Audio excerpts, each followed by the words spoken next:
मला या ठिकाणी नम्रपणे या ठिकाणी सांगितलं पाहिजे की सुळकूड पाणी योजना ही आता मंजूर झाली, ही सन्मान्य आत्ताचे जे आपले उपमुख्यमंत्री आहेत आणि सन्मान्य अजितदादा पवार यांनी तत्वतः मान्यता त्या काळामध्ये त्या ठिकाणी दिली होती. त्याच्यानंतर जर बघितलं तर आमचं शासन आलं आणि शासन आल्यानंतर एकनाथजी शिंदे साहेब आणि देवेंद्रजी फडणवीस साहेब यांनी त्याला निधी लावला.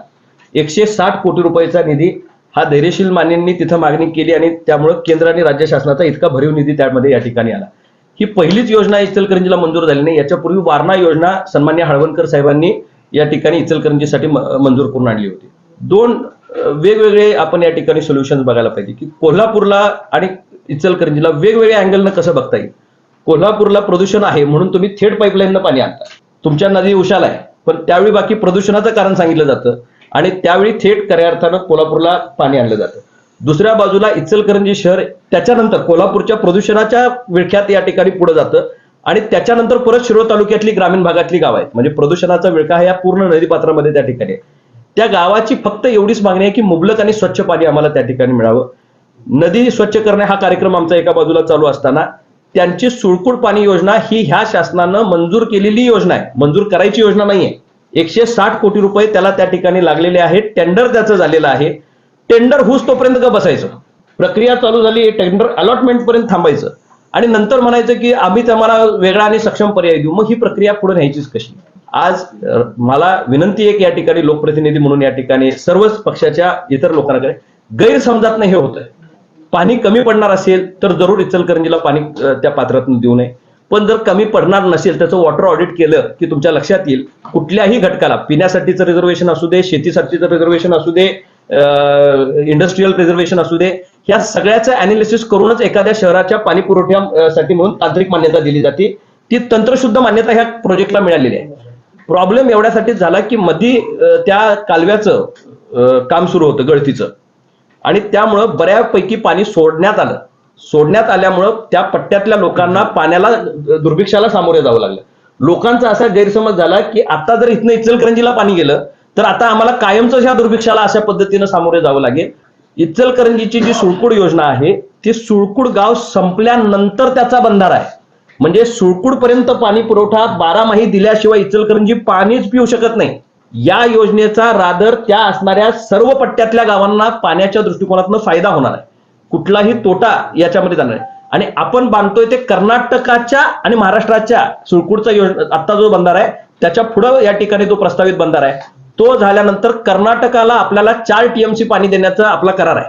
जे ओव्हरऑल जे पाणी डिस्ट्रीब्यूट होतं त्याच्यातलं 4 TMC हे कर्नाटकाला द्यावा हा करार आहे. आता आपली दत्तवाड पासून ती गाव आहेत ती कोरडी पडतात बऱ्याच वेळा, कारण त्यांची उपसा केंद्र फार मोठ्या प्रमाणात कर्नाटकवाल्यांनी लावलेत. 4 TMC पेक्षा अतिरिक्त पाणी आपण त्यांना देतो कारण आपली गावं उपाशी राहू नयेत म्हणून. हेच पाणी एक बंधारा हुपरी मार्गे त्या ठिकाणी नवीन कालवा तयार आहे.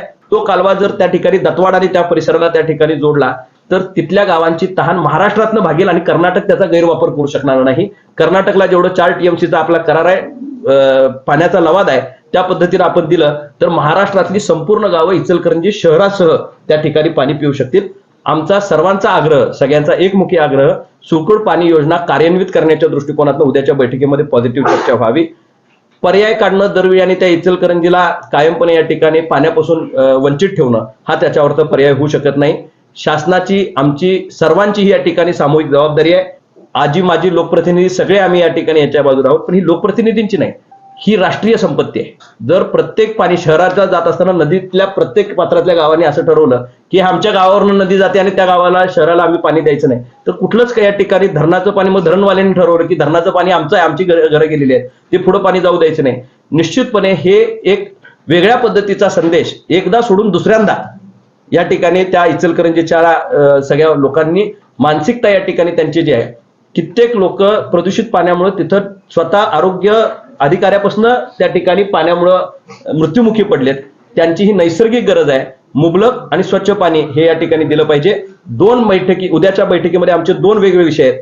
एक, पंचगंगा प्रदूषणावर या ठिकाणी आराखडा, त्याच्यावर नुसत्या आराखड्याची चर्चा होते, त्याला भरीव निधी देऊन त्याचा ऍक्शन प्लॅन त्या ठिकाणी करून त्याची कार्यान्वित एकत्र या ठिकाणी व्हावी. आणि दुसऱ्या बाजूला सुळकूड पाणी योजना आहे ती सुद्धा मंजूर झालेली योजना आहे, मंजूर करायची नाही, ती सुद्धा कार्यान्वित व्हावी. आपण जे म्हणतात ते अगदी वास्तव आहे की पुरातत्व म्हणजे तत्वांना पुरण्याचं काम चालू आहे की काय असं वाटतं.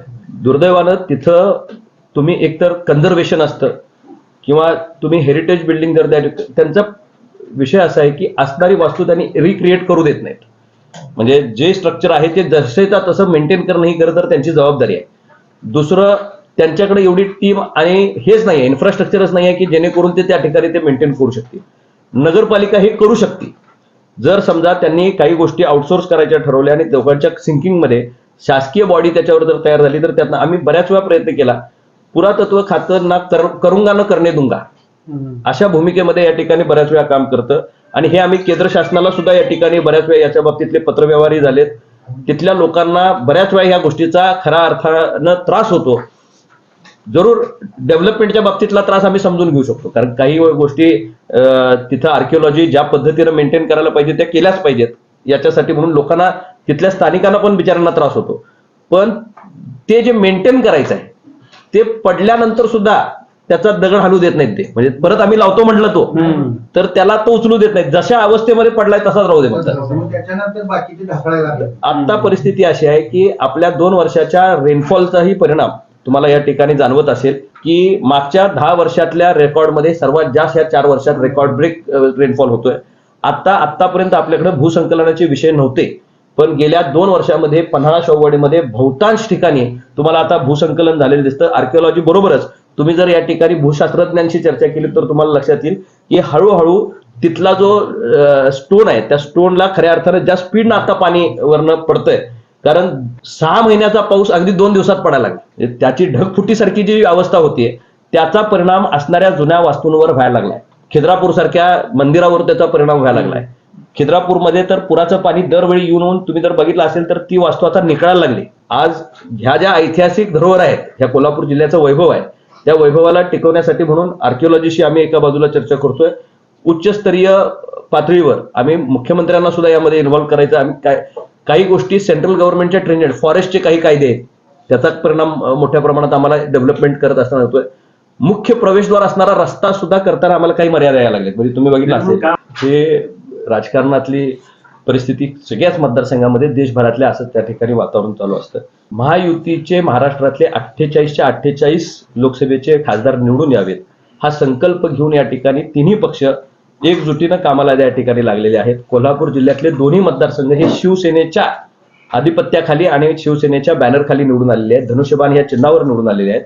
हे जे निवडून आलेले मतदारसंघ, परवाच खासदारांचं एक मोठं शिष्टमंडळ सन्माननीय मुख्यमंत्री, सर्वच खासदार आम्ही या ठिकाणी मुख्यमंत्री महोदयांना भेटलो. मागं ज्यावेळी लोकसभेची इलेक्शन झाली त्यामध्ये 22 जागा ह्या शिवसेनेनं अधिकृत चिन्हावर आणि शिवसेना पक्षावर या ठिकाणी आपण लढवल्या. त्यातल्या 18 जागा महाराष्ट्रामध्ये निवडून आल्या. पैकी 13 जागा आता शिवसेनेकडे या ठिकाणी आहेत आणि धनुष्यबाण चिन्हाखाली या ठिकाणी काम करत आहेत. 5 जागा जुन्या उभाटा गटाकडे त्या ठिकाणी आहेत. निश्चितच आमचा हक्क हा 18 जागांवरती प्राथमिकरित्या सर्व या ठिकाणी खासदारांनी त्यासाठी मागणी केली. 13 तर हे ऑफिशियली आहेतच, पण 18 जागा हे ऑफिशियल चिन्हावर निवडून आलेले असल्यामुळे तिथं या ठिकाणी केली. जसं राष्ट्रवादी पक्ष बारामतीवर क्लेम सांगते, त्यांच्याकडे परत शिरूरवर क्लेम सांगतात किंवा साताऱ्यावर सांगतात. त्याचं कारण त्यांच्या चिन्हावर निवडून आले, सिम्बॉलवर निवडून आलेले खासदार त्यांचे त्या मतदारसंघातले आहेत. त्याच धर्तीवर शिवसेनेच्या चिन्हावर निवडून आलेले आता एकच खासदार तसं बघायला गेलं तर तटकरे साहेब राष्ट्रवादीकडे आले, पण बाकीचे 3 खासदार हे दुसऱ्या जुन्या पक्षाकडे त्या ठिकाणी राहिले. निश्चितच जरी आमच्या पक्षातले ते खासदार 5 खासदार इकडे आले नसतील तरी 18च्या 18 जागांवर ह्या मूळ शिवसेनेचा एकनाथजी शिंदे साहेबांच्या नेतृत्वाखाली हक्क आहे. अशा पद्धतीचं एक शिष्टमंडळ सन्माननीय मुख्यमंत्र्यांनी भेटलं आणि त्या पद्धतीच्या चर्चा पुढे करतील. नवीन मित्र पक्ष आल्यामुळे मागच्या महायुतीमध्ये 2 मोठे घटक पक्ष होते, शिवसेना आणि भाजपा. आता त्यामध्ये राष्ट्रवादी परत या ठिकाणी नव्यानं जॉईन झाल्यामुळे मित्र पक्षालाही अकोमोडेट करावं लागणार आहे. त्यामुळं काही फ्लेक्झिबिलिटी जागांची त्याचा निर्णय मुख्यमंत्री आणि सन्माननीय दोन्ही उपमुख्यमंत्री एकत्र बसून घेतील. एखाद्या त्रयस्थ कार्यक्रमामध्ये आम्ही सुद्धा एकमेकाशी, तुम्हाला मी आणि ते सुद्धा खांद्यावर हात टाकलेले फोटो भेटते. राजकारण हे याच्यापेक्षा पलीकडे आणि आपण हे पाहिलं पाहिजे. राजकीय व्यवस्थेमध्ये आपण ज्यावेळी एखादी जबाबदारी घेतो त्यावेळी निश्चितपणे आज महाडिक कुटुंबीय हे निश्चितपणे भाजपला एकतर्फी ह्या मतदारसंघामध्ये सगळीकडे पाठिंबा देत आहेत. त्यांचं कुटुंब याच्यासाठी दिवसरात्र राबतंय आणि चांगल्या पद्धतीचं काम त्यांनी भाजपच्या वाढीसाठी म्हणून या ठिकाणी सर्व कुटुंबियांनी हातामध्ये घेतल्यापासून या ठिकाणी तळागाळापर्यंत नेण्याचं काम करतायत. त्यामुळं हे राजकीय असं काही ना काहीतरी कोणतरी कुठं भेटलं, फोटो निघाला, त्याची चर्चा व्हायची. त्यांना काही कमी झालेला जनसंपर्क आणि मतदारांशी तुटलेली नाट अशा पद्धतीची काही चर्चा तुमच्या मतदारसंघात जोरात बोलली जाते सध्या. त्यामुळं मतदारही तुमच्यावर नाराज आहेत आणि वरिष्ठ सुद्धा तुमच्यावर नाराज असल्याची चर्चा आहे. त्याच्याबद्दल काय? नाही, ही चर्चा घडवून आणण्याचे काही लोक असतात की ज्यांना ते घडवायचं असतं. महापुरात धैर्यशील माने दिसेल, करोनात धैर्यशील माने दिसेल, सर्वसामान्यांच्या विकासामध्ये धैर्यशील माने दिसेल. गावागावामध्ये आतापर्यंत आलेल्या विकासाची जर तुम्ही आकडेवारी पाहिली असेल तर आजपर्यंत ह्या लोकसभा मतदारसंघाच्या इतिहासात इतका निधी एकावेळी कधीच आला नव्हता. इतका निधी आपण या ठिकाणी करून आणलाय. त्यामध्ये नॅशनल हायवेज, एका मतदारसंघामध्ये 3 नॅशनल हायवेज, जुना असणारा मी म्हणत नाही, नव्यानं प्रपोज केलेले आणि मंजूर झालेले आणि अस्तित्वात येणारे रोड त्या ठिकाणी तयार होत आहेत. MIDCचे नवीन प्रकल्प आपल्या मतदारसंघामध्ये येत आहेत. एखादा लोकप्रतिनिधी हा काम करत असताना निश्चितपणे आपल्या कामाला न्याय देणं, पदाला न्याय देणं ही सगळ्यांची जबाबदारी असते. आणि मी काम करत असताना मी फार ग्राउंडेड, मी फार भपकेबाजपणे काम करणारा माणूस नाही. मी माझं ग्राउंडेड काम करतो. मी जिल्हा परिषद ग्रामपंचायत सदस्य म्हणून काम केलंय. त्यामुळं जनतेची नाळ जोडतच आमचं कुटुंब आलंय. आणि आजपर्यंतचा इतिहास जर बघितला तर ह्या चर्चा आणि आरोप सर्वच मतदारसंघामध्ये असतात. हे एका मतदारसंघातला कुठल्या हे असत नाही. तुम्ही देशातले 500 खासदारांच्या मतदारसंघामध्ये गेलात तर अग्रेसिव्हली बोलायचं काय, तर एकच, संपर्कात नाही म्हणायचं किंवा तो दिसत नाही म्हणायचं. हे म्हणायचे हे स्टंटबाजीचे काम असतात. पण जी लोक कामात असतात ती कदाचित तुमच्याच कामामध्ये ठिकठिकाणी काम करतात. लोकशाही पद्धतीनं काम करत असताना टप्प्याटप्प्यानं विकासाला गती देण्याचं काम मी खासदार म्हणून त्या ठिकाणी केलंय. निश्चितच जे काय या ठिकाणी चर्चा असती ही राजकीय चर्चा असती. लोकांच्या मध्ये लोकांनी कामाला महत्व दिलं. प्रत्येक गावामध्ये मी ज्यावेळी तुम्ही जाहिरात माझी बघाल, ज्यावेळी मी या ठिकाणी जाहीर करेन, माझा करोनापर्यंतचा निधी बंद होता. करोनापर्यंत मी तुम्हाला गावाला येऊ शकत नव्हतो, तुम्ही माझ्याकडे येऊ शकत नव्हता. पण ऍडमिनिस्ट्रेशन हाताळण्यापासून सगळ्या यंत्रणेमध्ये आपण या ठिकाणी अग्रेसिव्हली काम करणारा मी खासदार आहे. स्वतःचं घर करोनाच्या काळामध्ये या लोकांच्यासाठी क्वारंटाईन सेंटर म्हणून देणारा खासदार आहे. जनमानसाशी थेट संपर्क असणारं आमचं कुटुंब असल्यामुळे कुठलाही साखर कारखाना, सूतगिरणी, दूध संघ नसताना सुद्धा आज 12व्या इलेक्शनला आम्ही या ठिकाणी सामोरे जातोय. लोकशाही पद्धतीनं कदाचित मुठभर या ठिकाणी घराणे देशभरामध्ये असतील की जी अशी पद्धतीनं लोकशाहीनं काम करतात.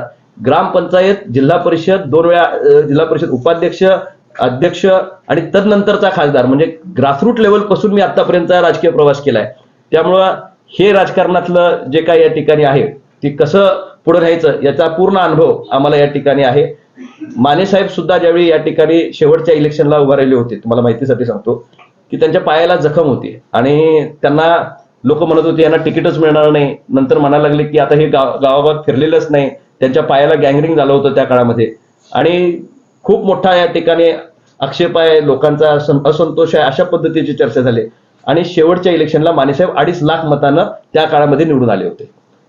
हा चर्चेचा फुगा घडवणारी यंत्रणा असती. त्यांना एक या ठिकाणी सायकोलॉजिकली लोकांच्या मध्ये पेरायचं असतं. मूळ लक्ष आपलं वेधित करणे, दृष्टिकोनातनं बाजूला करण्यासाठी काही या ठिकाणी पिल्लू सोडलं जातं. पण सामान्य माणसा जाणती असतात, त्यांना काम करणाऱ्याची जाण असती. मी कामासाठी निवडून गेलेला खासदार आहे. निश्चितपणे प्रत्येक गावामध्ये कामाच्या रूपानं मी पोहोचण्याचा प्रयत्न केलाय. कोल्हापूर जिल्ह्यातल्या माझ्या लोकसभा मतदारसंघामध्ये वाडी वस्तीपर्यंत आपण त्या ठिकाणी मी आपल्याला जे सांगतोय ते वास्तव आहे की नाही काळामध्ये त्या ठिकाणी दिसेल. मी वर जरी कमी दिसत असलो तर तुमच्या लक्षात येईल की सकाळी 7 वाजल्यापासून आमचं ऑफिस त्या ठिकाणी वर्किंग कंडिशन मध्ये, मला आता कंप्लीट करू द्या, की 7 वाजल्यापासून ते वर्किंग कंडिशन मध्ये असतं. माझा डायलॉग जो आहे तो थेट संवाद इथं असणाऱ्या लोकांशी, तिथं असणाऱ्या परिस्थितीशी आणि एका माणसाला सर्वांशी कम्युनिकेट करताना काही मर्यादा या ठिकाणी येत आहे. सेटअपमध्ये आमचा प्रयत्न असा असतो की मॅक्झिमम लोकांच्या पर्यंत पोहोचावा आणि आमचा ऑफिसचा स्टाफ, मी किंवा हे सगळेजण सिंकमध्ये त्या ठिकाणी काम करत असतो. लोकसभेची व्याप्तीच एवढी आहे की तुम्ही जर कुठल्याही लोकसभेचं अधिवेशन काढलं आणि अधिवेशन काळ काढला तर 360 दिवसापैकी 100 ते 150 दिवस हे निवड अधिवेशन काळामध्ये जातात. आणि बऱ्याच वेळा तिथं तुम्ही जर बघितलं तर फोनच बॅन आहे. म्हणजे आत गेल्यानंतर तुमचं कुठलंही कम्युनिकेशन डिव्हाइस आत पार्लमेंटमध्ये त्या ठिकाणी चालत नाही. बऱ्याच वेळा लोकांची तक्रार असते की तुमचा फोन डायव्हर्ट असतो साहेब, तुमचा फोन PA कडे गेलेला असतो. ज्यावेळी वर्किंग मध्ये तुम्ही त्या ठिकाणी असाल, आता आपली बैठक चालू आहे तर मी एकावेळी एकाच माणसाला ऍड्रेस करू शकतो. काही मर्यादा ह्यामध्ये येतात, ह्या बाकी खरं आहे. पण त्याला सुद्धा ओव्हरलुक करण्याचं मी काम करत नाही. जिथं जिथं मला प्रयत्न करता येईल भेटण्याचा, बोलण्याचा, तेवढा मी प्रामाणिक करत असतो.